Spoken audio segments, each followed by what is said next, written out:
Welcome back to the FarmCast. My name's Hank Jackson. I'm Precision Ag Manager for 21st Century. Joined with me today is Austin Burkett, Precision Ag Support Specialist. We're in Cheyenne, Wyoming here today, and we're going to be talking a little bit about the hay equipment and some of the John Deere technologies that can improve your efficiencies and benefit your operation.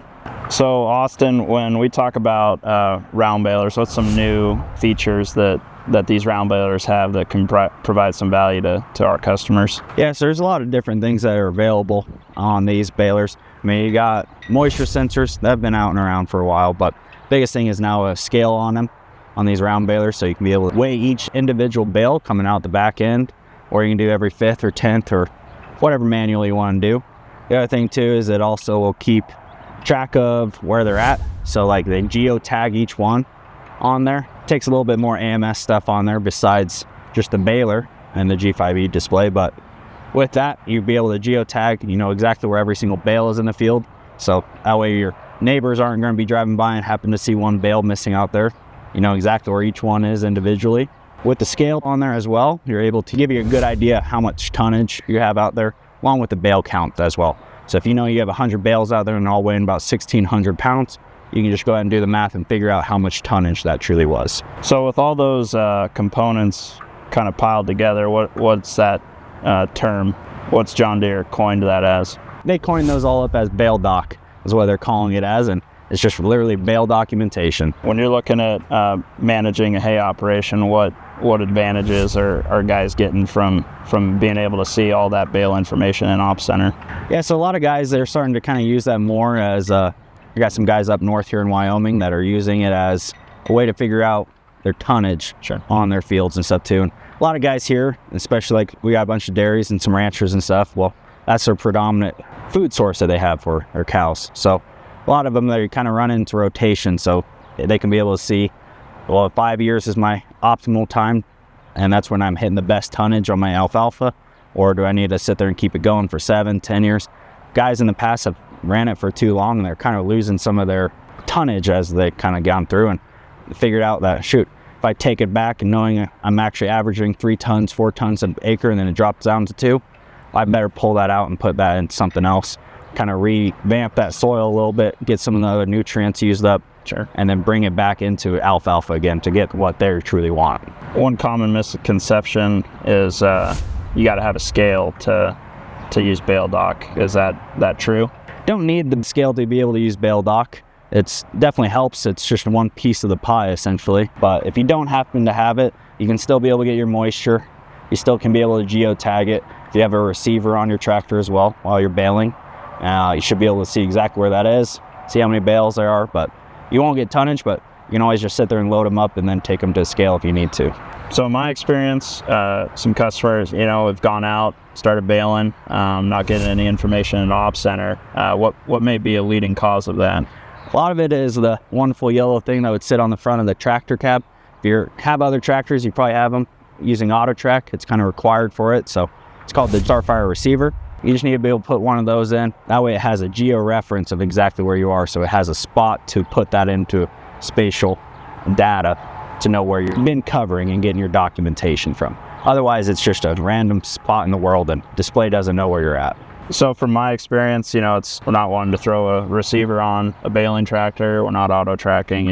What's the benefit there? A lot of benefits from Bale Doc, especially if you're doing a lot of custom work. I have a particular customer that in his custom operation, it's nice for him to know how many bales are on each field that he's baling for his customers. He's able to check that on his phone, get an average on the moisture across the bales, get an average weight, and he's able to monitor all that from Ops Center without having to go out, load all the bales, do all that work to get that data. So yeah, an extra step of adding a receiver, but it seems once we get that receiver on to utilize the full functionality of Bale Doc goes a long ways. So for customers looking to use Bale Doc, what type of equipment do they have to have in terms of their baler model? You have to be able to have a 1 series baler. So like this one here is a 561 baler.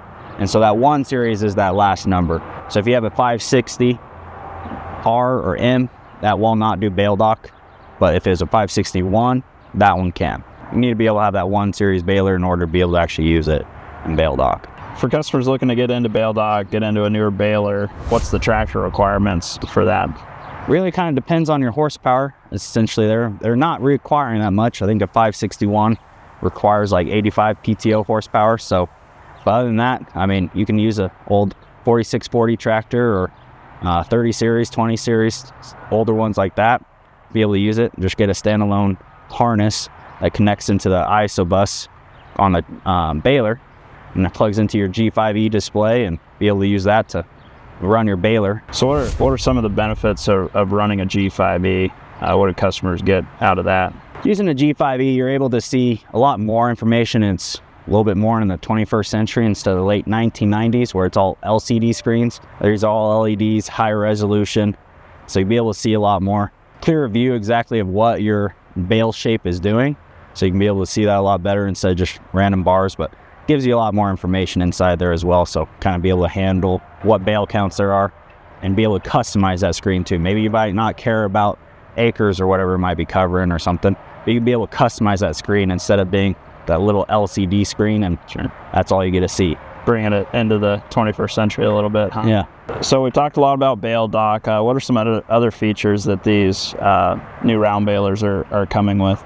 All the way back to 560R balers, and then all the 1 series balers, they have a thing called Bale Automation.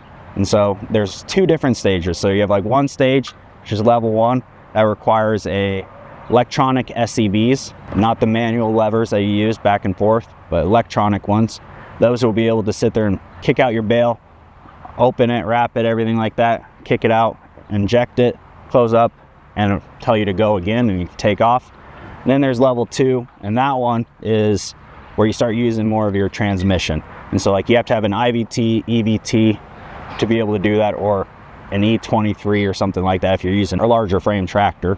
But with those ones, you're able to actually go ahead and it'll stop you, start wrapping it, eject it, kick it, and close the gate and take off again automatically for you.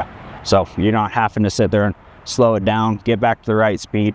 It's all automatic that way. So makes it a lot easier, and you can be able to put a little newbie in there and be able to feel confident that they're not going to close the gate on the bale and be unhappy coming back to parts. So expand on that a little bit. We talk about machine sync. We talk about a lot of these technologies that make it easier on the operator. How can Bale Automation make it easier on your operator that you have in the cab?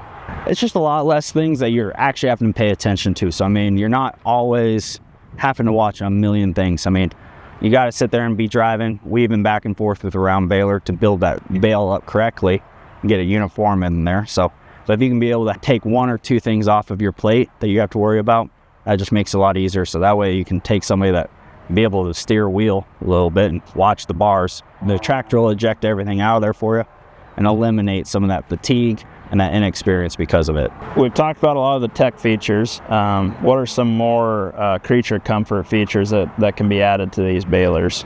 Well, I mean, I don't know about you, but I'm not a young spry buck anymore, so lifting those net wraps can be a little hard and whatnot. So one thing that Deere has is called net wrap lift assist. And basically what it is a little winch in the back that helps lift those rolls up there, so you can stack 2 in there and be able to get going. I'm not hitting the weight room anymore, so anything to save my back will help out a lot. So you can add this Bale lift assist to any of the 1 series balers? Yep. Yeah, you can be able to add it to any of them, and it's pretty simple. It just if it didn't come out of the factory with it, you might have to add a little harnessing. It requires a little bit more power back there, so be able to handle that. Sure. And run it up. So what are some things that John Deere has coming up that help our round baler customers? Yeah, so one thing we're going to have coming up here pretty soon is going to be a promotion on net wrap. So we'll be giving you a little discount on that as well. So be able to get a little bit more on a pallet and stuff for less dollars. So be able to help you out that way. Most of you guys, as you're sitting there baling, you kind of know how much net wrap you really need. So if you're going to buy it and you know you need 50 rolls, 100 rolls, 300 rolls, whatever it might be, go ahead and buy it all on discount. I mean, we all go to Costco or Sam's Club to buy some stuff on bulk, so save some dollars. So something new we've been having out on our test farm, not only running it ourselves but taking it out to customers and demoing, has been the new merger attachment on our W-Series Windrowers. So what is a few different benefits of using that merger. You're able to take 3 passes, merge that into 1, so up to 48 feet. When you're thinking about time in the field, total, compaction, whatever that may be, condense all that. So running a chopper through it, you're taking 1 pass rather than 3 separate ones. So the efficiency there is greatly improved. So how does that merger work? Since is it integrated into the machine then, or? Yep, John Deere has been good at it. It's fully integrated into your armrest display, integrated into your handle, your hydro handle. So you're able to control that merger. When you're making your center cut, you're able to raise that up out of the way and then lower it down directly through the screen, not having to get out, make any adjustments. And then as far as adjusting belt speed, you're able to do that through the customizable hydro handle. So you need to speed it up, slow it down, depending on how that crop is being thrown out of there. Able to adjust that all from the cab. So again, not having to get out and work on that merger to get the settings that you're looking for. What kind of models can you be able to put that merger onto then? So the merger attachment's compatible with our 235M and 235R, and then also the 260M and the 260R. It needs to have an R500 head on it, rotary head. Other than that, again, it integrates into those machines. It populates on your display that it recognizes the merger, so not too bad of a job to get it onto one of these pieces of machinery. Yeah, besides like having that merger, what other kind of enhancements have they added to the W-Series Windrowers? So again, keeping up with the times, they've added the G5 command center to the Windrower, so the days of being a little outdated compared to the rest of your fleet are definitely over.